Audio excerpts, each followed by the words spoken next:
Hola y bienvenidos a este su espacio literario. El día de hoy estaremos hablando sobre el teatro, por allá de los 1928, más específicamente del grotesco criollo y una de sus más grandes obras. Pero antes debemos de saber qué es el grotesco criollo.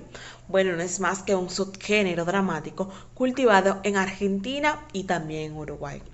Este se caracteriza por relatar la inmigración frustrada y las ilusiones de prosperidad, además del sufrimiento y la pobreza. Por otro lado, este logra causar risa, pero con un mecanismo de defensa ante lo intolerable del sufrimiento. Un ejemplo de esto es la obra de Estéfano, de Armando Di Cépalo, de la cual estaremos hablando a lo largo de todo este video. Esta cuenta la frustración de una utopía al enfrentarse a la cruel, dura y triste realidad que pasan incluso hoy en día los inmigrantes en busca del sueño americano, el cual se ve entorpecido cuando su protagonista no puede encontrar nada más que hacer que soplar el trombón en una orquesta, haciendo que su anhelo de escribir su gran ópera no llegue a ser más que un pensamiento. Y este, amigos míos, es el tema central de la obra, en la que Stefan y su familia, marcados por la condición de extranjeros, se enfrentan a condiciones paupérrimas, peores que las vividas en su tierra natal. Dentro del grotesco criollo, la figura del héroe es algo difícil de ver, pues aunque ese tipo de teatro, el motor de la acción es la búsqueda de la comunicación por parte del sujeto, al no encontrar eco en su núcleo familiar, ese se deprime y esto le hace caer en lo patético, casi rayando en lo patético. Bueno, el texto. El sujeto intenta pasar pruebas que no puede superar y los núcleos de acción se basan en lo físico y en lo físico verbal. Y esto es lo que le pasa a nuestro protagonista Estéfano, quien fracasa en su familia, pues por sus esfuerzos de dejar sus sueños de lado, esto no le hace feliz. Al contrario, le hace ser infeliz. Y su familia no es excepción tampoco de las reglas, se ve también involucrada en esa infelicidad. Pues esa aparte de ser infeliz se siente traicionada y a cierto punto engañada al no encontrar lo que le prometieron, estabilidad económica. Y esto hace que la figura de Estéfano dentro de la obra no se le pueda catalogar como un héroe, al contrario, es un antihéroe, al poner sus sueños por encima de las necesidades de su familia, haciendo que ésta se vea en una inconstante inarmonía, ya que gracias a sus ilusiones de artista los ha llevado a la pobreza. Estéfano no solo fracasa en el plano familiar, también lo hace a nivel laboral. Una muestra de esto lo encontramos en el epílogo. Y leo textualmente esta cita. Estéfano ha envejecido.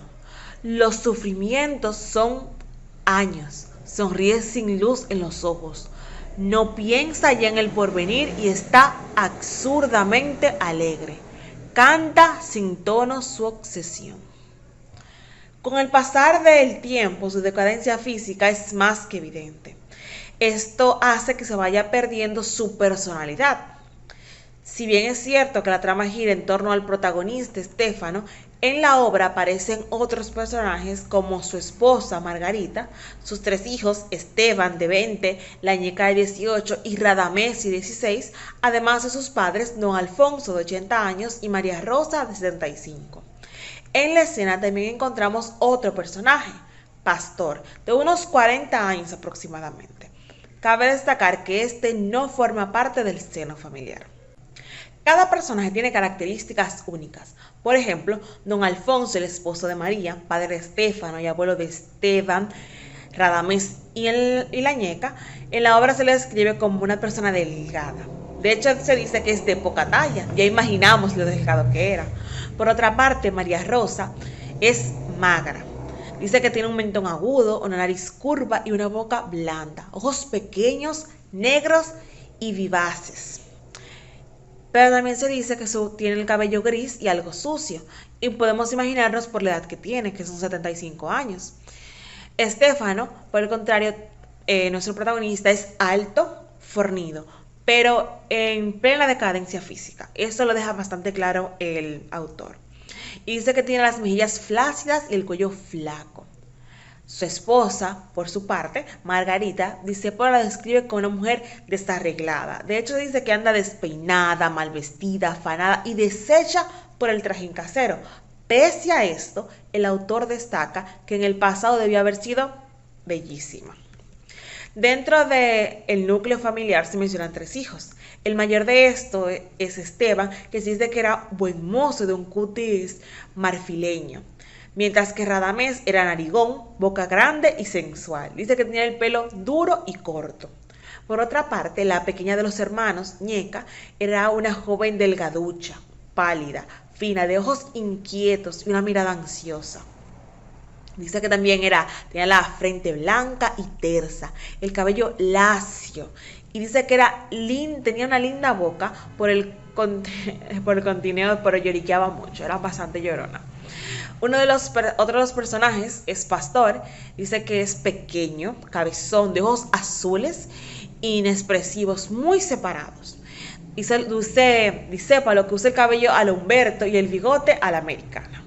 Los personajes son muy diversos, tanto física como psicológicamente. Ahora veamos algunos aspectos psicológicos con nuestra compañera Yosairis.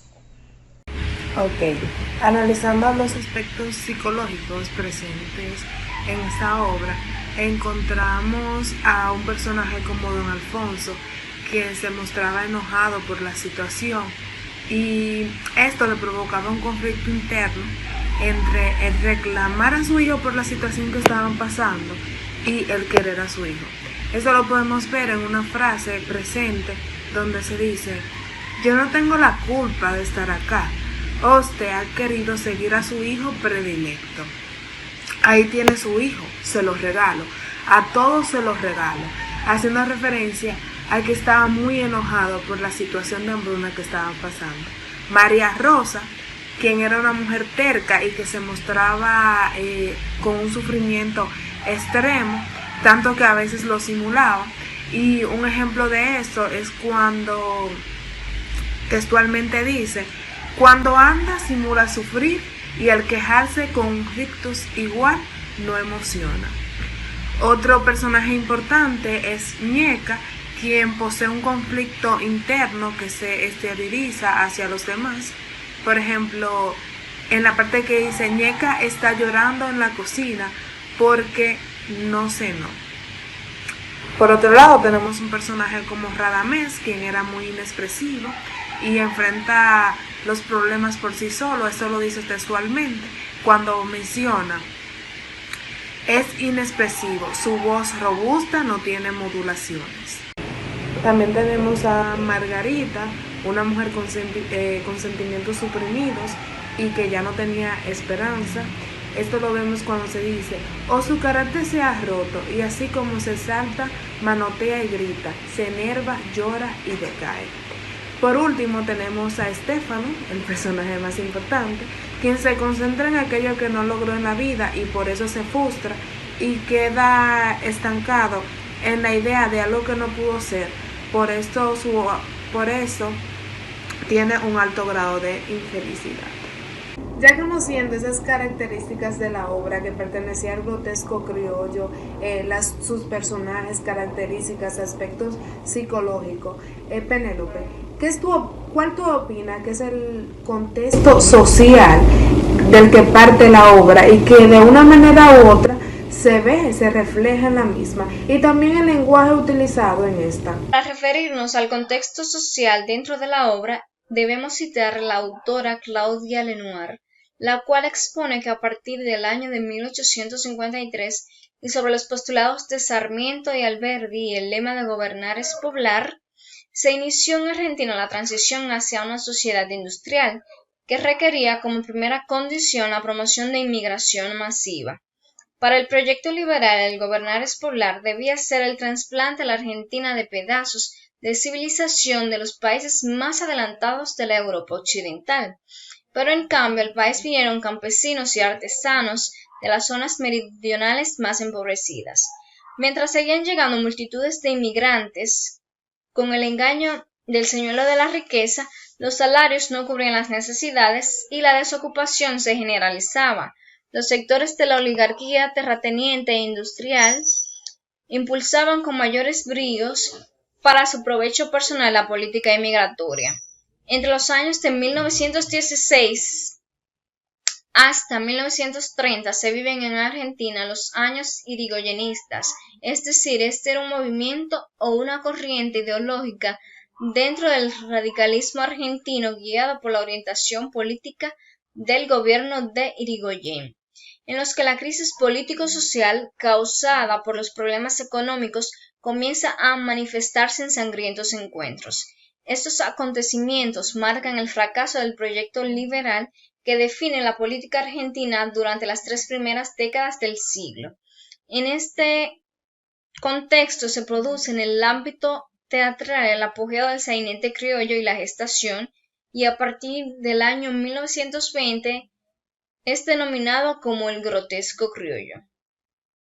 Para referirnos al lenguaje dentro de esta obra, el lenguaje utilizado o empleado por los personajes, por citar algún ejemplo, deja de ser meramente gracioso por las confusiones producidas durante el desenlace de la obra, para convertirse en un elemento obstaculizador, es decir, porque produce la imposibilidad de comunicación entre los hombres o incluso entre los miembros de una misma familia.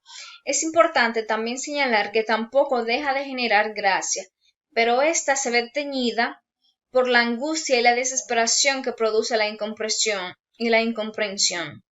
Este aspecto lo podemos ver claramente en los diálogos iniciales entre Alfonso y Estéfano, cuando el primero les reprocha el estilo de vida que llevan y la condena que están padeciendo por haberlo seguido tras una ilusión que jamás se materializó. Pero no solo en este punto se observa lo grotesco, sino también en todos los personajes se da a notar o sale a relucir que están constituidos o configurados desde esta perspectiva de lo grotesco. Y para ello el mejor ejemplo es el personaje principal o el protagonista. No podemos hablar en el grotesco criollo de un héroe protagónico, ya que es un personaje que sufre distintos tipos de fracasos y que aparece en escena ya en su agonía final. Ahora bien, la siguiente sección de esta presentación la va a continuar mi compañera Yosari González. Ella con ustedes.